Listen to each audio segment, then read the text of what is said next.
Amsal 16 ayat yang keempat berkata begini, Tuhan membuat segala sesuatu untuk tujuannya masing-masing. Bahkan orang fasik dibuatnya untuk hari malapetaka. Wow, Tuhan saja membuat segala sesuatu itu ada tujuannya. Sebelum kita membangun atau melakukan sesuatu, mari pikirkan apa tujuannya. Pastikan tujuan kita dalam membangun atau membuat sesuatu atau melakukan sesuatu merupakan hal yang menambah nilai, adding value, bukannya hal yang mengurangi nilai dalam hidup kita maupun orang lain. Contoh, apa yang saya maksud tentang menambah dan mengurangi nilai adalah seperti ini. Apakah yang Anda kerjakan atau yang Anda bangun mensejahterakan atau menyengsarakan, memperkaya atau mempermiskin, menguntungkan atau merugikan, menumbuhkan atau mematikan, mendidik atau menyesatkan, memperbaiki atau merusak, memajukan atau menghancurkan, mempertajam atau mempertumpul, membangun atau merusak. Dua hal yang berbeda. Yohanes 10 ayat 10, kita lihat ayat firman Tuhan dalam bahasa Indonesia dikatakan begini, pencuri datang hanya untuk mencuri dan membunuh dan membinasakan. Aku datang supaya mereka mempunyai hidup dan mempunyainya dalam segala kelimpahan, kata Yesus. Mari lihat terjemahannya dalam Amplified Bible. The thief comes only in order to steal and kill and destroy. I came that they may have and enjoy life and have it in abundance. Pengertian abundance di situ, to the full till it overflows. Artinya, Yesus datang supaya kita memperoleh hidup, katakan amin. Menikmati hidup kita dan menjadi berkat bagi orang-orang di sekitar kita. Overflows artinya sampai tumpah. Tuhan akan memberkati kita supaya hidup kita tumpah buat orang lain. Hidup kita jadi berkat. Karya Tuhan dalam hidup kita selalu adding value, menambah nilai, mengangkat kita ke tempat yang jauh lebih baik. Amen. Saya pernah khotbah tentang karya Yesus dalam hidup kita meningkatkan nilai dalam hidup kita. Yesus yang kaya menjadi miskin supaya kita yang miskin jadi kaya. 2 Korintus 8 ayat 9. Karena kamu telah mengenal kasih karunia Tuhan kita Yesus Kristus, bahwa, baca sama-sama, Ia yang oleh karena kamu menjadi miskin sekalipun Ia kaya, supaya kamu menjadi kaya oleh karena kemiskinannya. Lihat, apa yang Yesus kerjakan dalam hidup kita selalu meningkatkan hidup kita, menambah nilai, membawa kita ke tempat yang lebih baik. Yesus yang tanpa dosa disalibkan untuk menebus dosa-dosa kita, supaya kita yang seharusnya binasa beroleh hidup yang kekal. Mari baca 2 Korintus 5 ayat 21. Sama-sama. Dia yang tidak mengenal dosa telah dibuatnya menjadi dosa karena kita, supaya dalam Dia kita dibenarkan oleh Allah. Beri kemuliaan buat Tuhan kita yang luar biasa. Katakan haleluya. Satu-satunya yang membuat saya memilih mengikut Kristus adalah gini, saya tahu kita tidak cukup baik untuk masuk surga. Tidak akan pernah cukup baik. Ada selalu sisi kelam dan sisi hitam dalam hidup semua orang. There's always a dark side. Dan kasih karunia Tuhanlah yang membuat oleh karena salib Kristus kita semua dibenarkan di hadapan Bapa. Yang mengerti katakan amin. Mari sadari bahwa semua yang Yesus buat dalam hidup kita selalu menambah nilai. Katakan amin. Kenapa begitu? Karena Tuhan sangat mengasihi kita dan bahwa hidup kita sangat berharga bagi Dia. Yohanes 3 ayat 16 berkata, karena begitu besar kasih Allah akan dunia ini, Dia mengaruniakan anaknya yang tunggal, supaya barang siapa yang percaya kepadanya tidak binasa, melainkan beroleh hidup yang kekal. Anda harus tahu bahwa dunia bicara soal manusia yang diciptakannya sangat berharga bagi Dia. Jangan sampai kita melakukan hal-hal, membangun hal-hal yang bukannya menambah nilai dalam hidup orang lain, tapi malah kita mengurangi nilai dari hidup mereka, dan kita merusak pekerjaan Allah.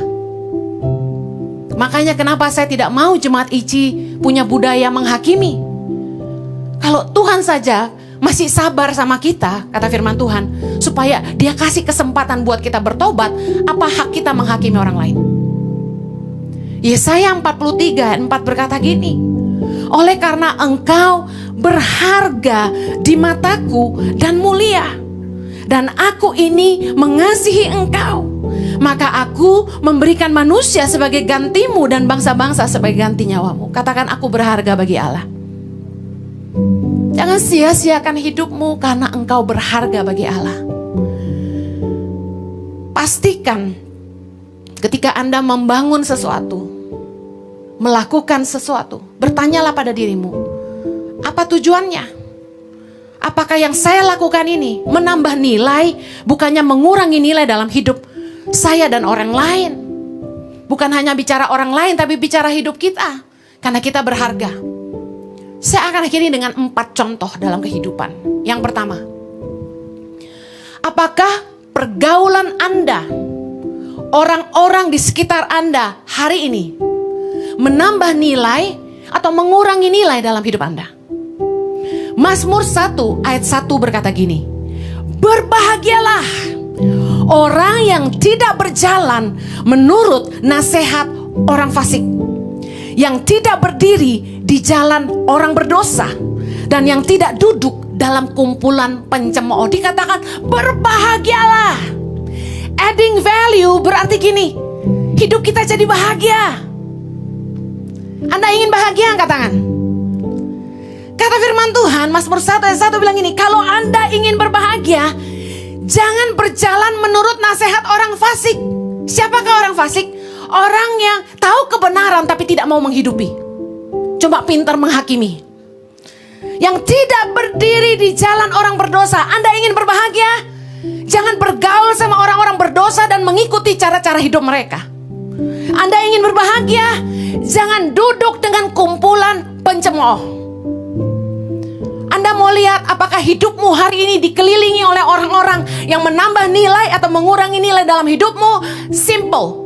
Apakah Anda lebih bahagia bersama mereka?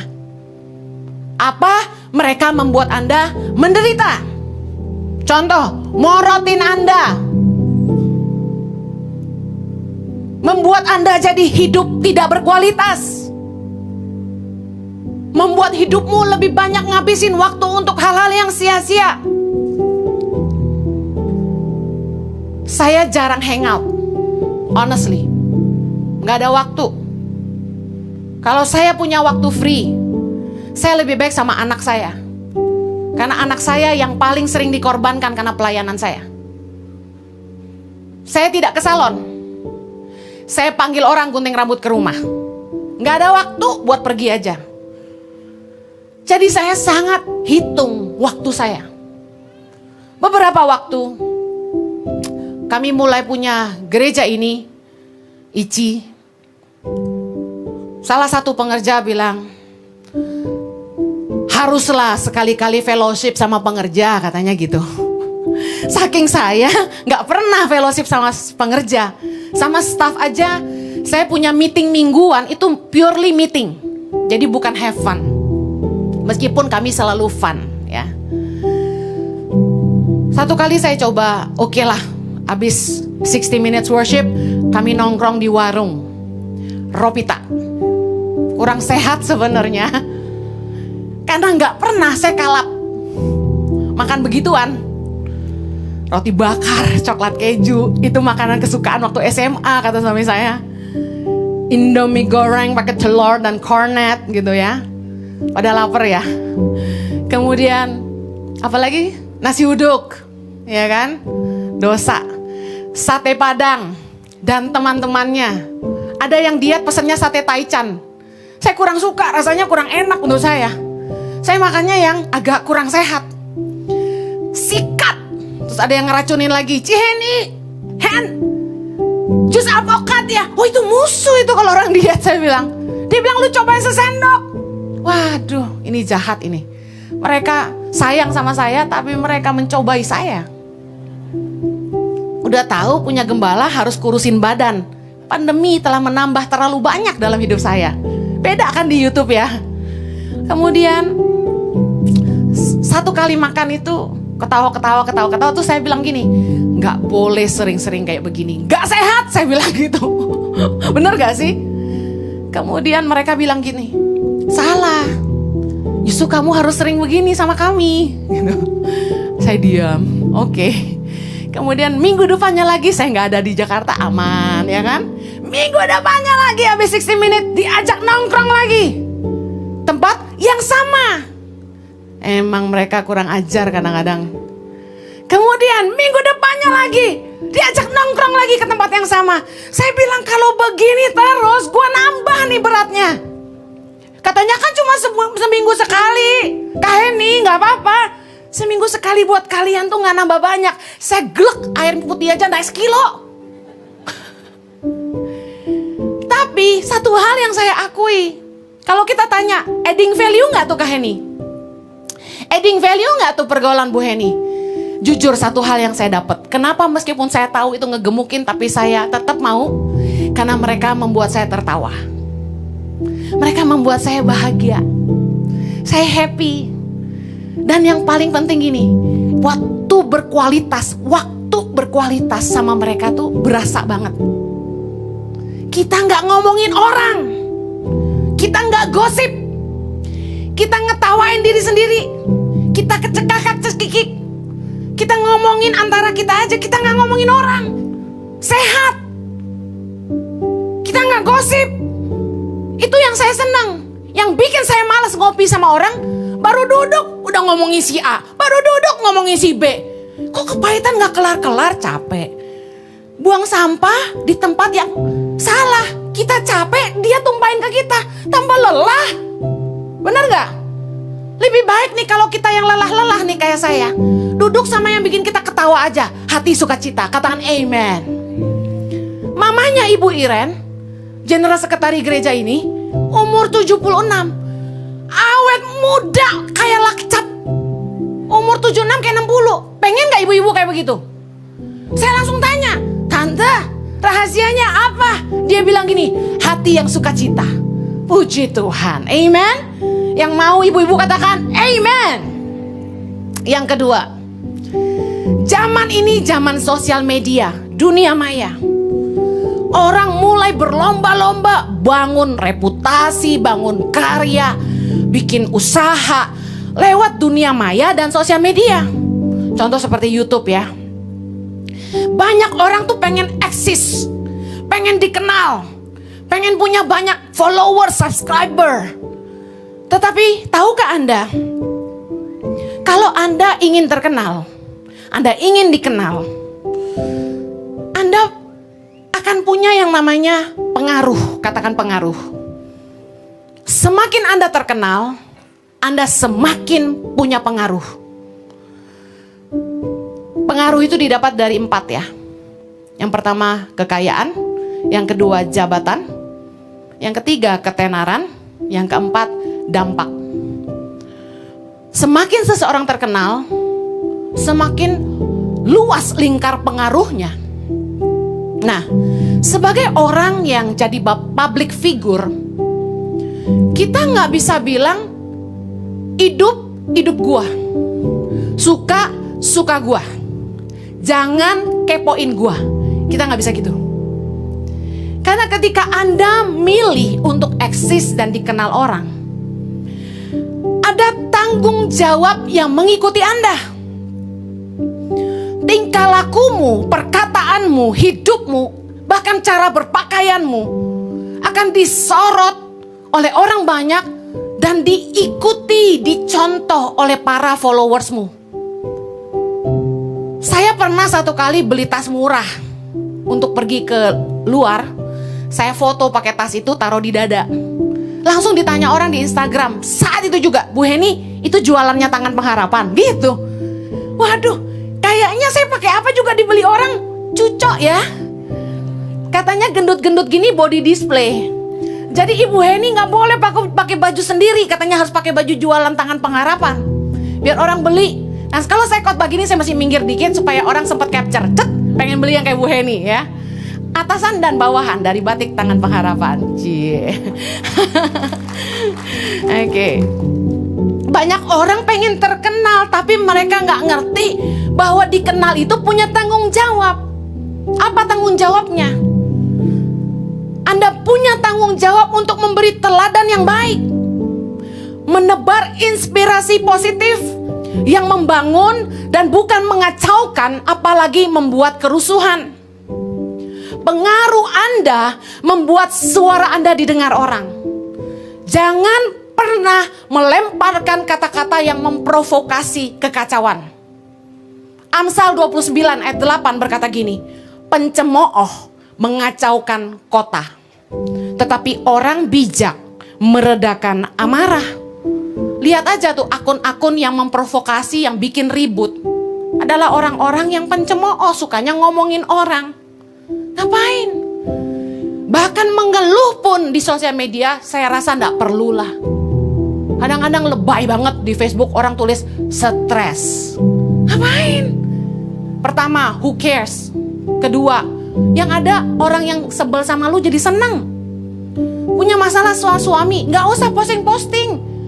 Yang ngiri sama kita, yang sebel sama kita, tepuk tangan. What for? 1 Korintus 14 ayat 33. Sebab Allah tidak menghendaki kekacauan, tetapi damai sejahtera.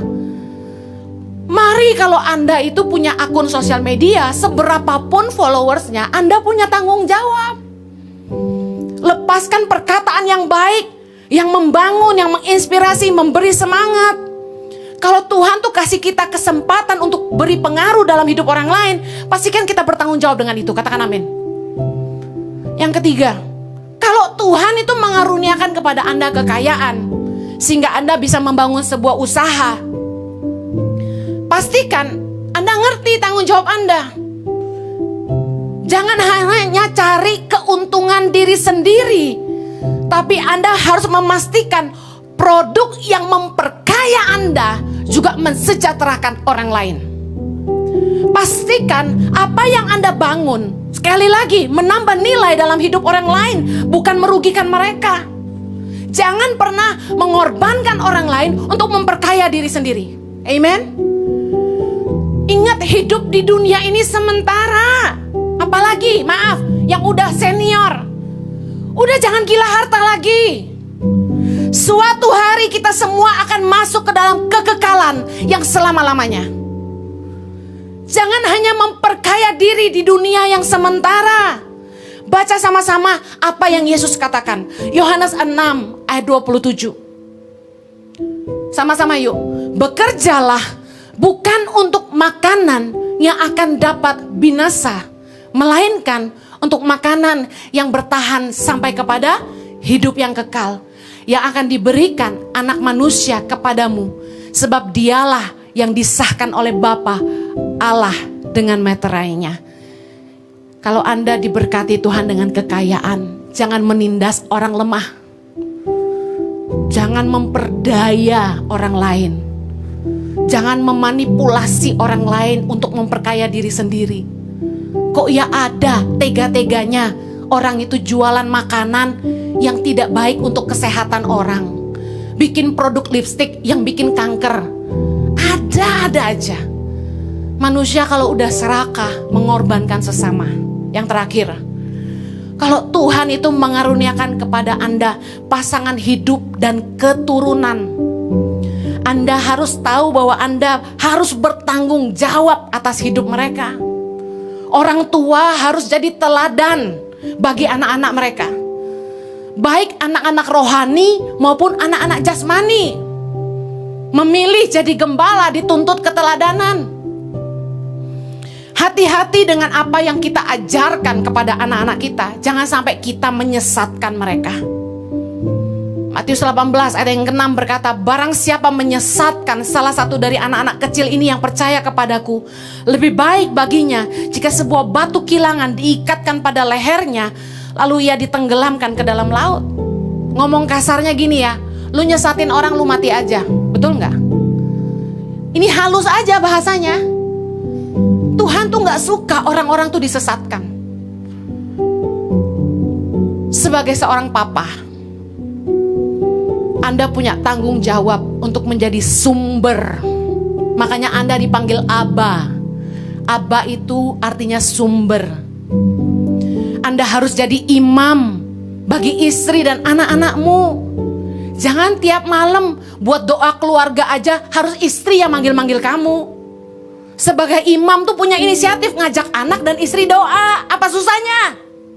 Ngerti tanggung jawab, kerjakan saja. Kadang-kadang istri udah teriak sampai 5 kali masih main HP aja. Sebagai mama, Anda punya tanggung jawab untuk menjadi penolong bagi suami Anda, bukannya ngerongrong suami Anda. Banyak perempuan, banyak maunya, tapi gak mau bantu suaminya. Alasannya gak bisa kerja, habisin duit aja. Tanggung jawab Anda sebagai mama, merawat dan membimbing anak-anak Anda. Itu bukan tugas suster Anda.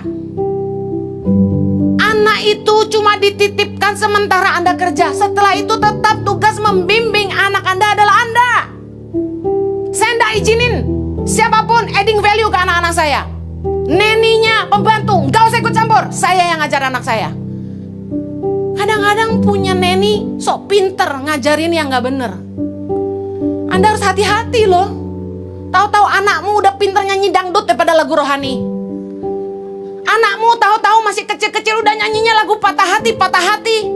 Sakitnya tuh di sini kata gitu. Bangga, anak gue loh di videoin TikTok. Anak gue pinter dangdutan kata gitu.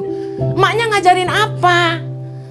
Kalau sustermu, pembantumu bicara jauh lebih dalam kepada anakmu dari dirimu, Anda yang salah. Makanya disuruh kerja gak bisa, tapi ninggalin anak terus. Pergi happy-happy sama teman, nongkrong kafe sana sini, makan restoran sana sini. Boleh lah, shopping sana sini boleh lah. Tapi kalau di jam-jam anak udah pulang sekolah, Anda harus di rumah.